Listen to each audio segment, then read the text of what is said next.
Salut tout le monde, c'est le collectionneur. Aujourd'hui on se retrouve pour le déballage de la Marvel Collector Corps sur leur thème super-héros Showdowns, donc confrontation de super-héros. Pour ceux qui ne la connaissent pas, cette box est proposée par Funko et elle est produite tous les 2 mois. Elle coûte 25$ américains plus 14$ de frais de port pour la France et vous allez donc voir que le contenu est plutôt intéressant pour ce prix.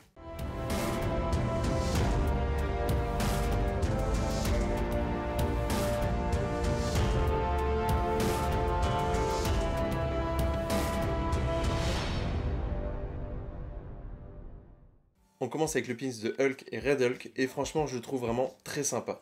Pour une fois, je vais donner 2 points pour le pins et comme d'habitude par contre une valeur de 3$. Ensuite pour le patch, on retrouve un patch confrontant Iron Man à Ultron. Par contre ici un petit peu dommage puisque le vrai méchant dans les comics de Ultron ce n'est pas Iron Man mais c'est Ant-Man. Donc là visiblement pour ceux qui ont fait les visuels, ils n'ont vu que les films. Ensuite on trouve dans la box ce comics de Inhumans vs X-Men avec en couverture Wolverine qui combat Sabretooth. Par contre, je trouve que d'habitude, les couvertures qui sont dessinées sont plus sympas. Ici, ils les ont faites en 3D. Je trouve ça un petit peu dommage. Également, c'est un petit peu dommage de ne pas voir un Inhumans sur la couverture. Mais sinon, c'est quand même assez sympa. Donc pour ce comic, je vais donner 1 point. Il est marqué également qu'il a une valeur de 6$. Donc vu qu'il a une variante cover, je vais mettre une valeur de 7$. Ensuite, on trouve dans la box ce t-shirt confrontant Spidey à Goblin.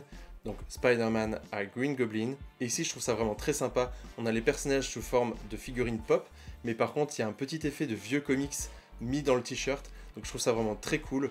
Donc pour ce t-shirt, je vais donner 3 points et une valeur de 15$ comme d'habitude. On continue avec cette toute petite figurine pin size de Captain America qui est franchement très sympa avec son petit bouclier. Mais évidemment, vous l'avez compris, il s'agit d'une box confrontation, donc cette pin size n'est pas venue seule, elle est venue avec la pin size de Red Skull.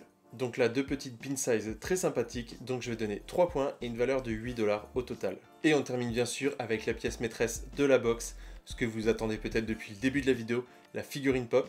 Et ici, il ne s'agit pas d'une figurine, mais de 2 figurines pop, puisqu'on retrouve Daredevil face à Bullseye. Et franchement, ici, les figurines sont vraiment top. Bullseye, on le retrouve avec une carte en main, prêt à jeter la carte contre Daredevil.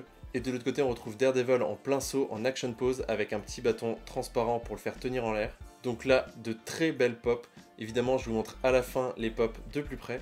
A noter qu'avec Nature, on était un petit peu intrigué, puisqu'il semble que Daredevil ait des lames au bout de ses poings, alors que normalement Daredevil fait en sorte de ne pas blesser et de ne pas tuer ses ennemis. Mais il semblerait que cette version de Daredevil sort d'un comics où Daredevil est possédé par un démon, et il devient donc méchant, et n'hésite pas à tuer ses ennemis, et c'est pourquoi il est armé de lames.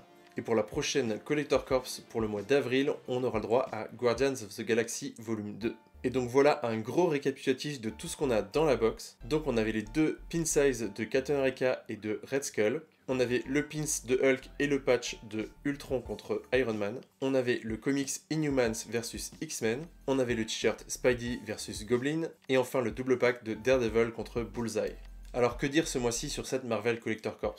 On a une valeur totale de 66$ pour un coût de 39$, donc ici un bon gain même pour la France. En plus, je le rappelle, tous les produits dans cette box sont exclusifs, donc évidemment vous n'avez aucun moyen de vous les procurer en dehors d'acheter cette box. Et au niveau de la note, on arrive à une note de 14/16, ce qui est la meilleure note sur la chaîne jusqu'à maintenant. Donc là, encore un très bon point pour cette box. Personnellement, en plus, avec ce thème, je m'attendais vraiment à pas grand chose. J'étais vraiment très sceptique sur ce qui allait sortir de cette box. Évidemment, en couverture, on voyait très bien qu'il y avait du Daredevil, mais je m'attendais pas à avoir autant d'objets, comme les 2 pop et en plus les 2 pin size. Donc là, vraiment très cool. A noter que Funko a en plus dit que la prochaine, donc la Guardians of the Galaxy, serait peut-être une des meilleures des Marvel Collector Corps. Donc là, j'ai vraiment hâte de voir ce qu'on va recevoir. N'hésitez pas à me dire maintenant dans les commentaires ce que vous avez pensé de cette box et quel pop vous pensez qu'il y aura dans la prochaine sur les Gardiens de la Galaxie. Sur ce, je vous invite à mettre un pouce bleu si vous avez apprécié cette vidéo et je vous dis à très bientôt pour un prochain déballage.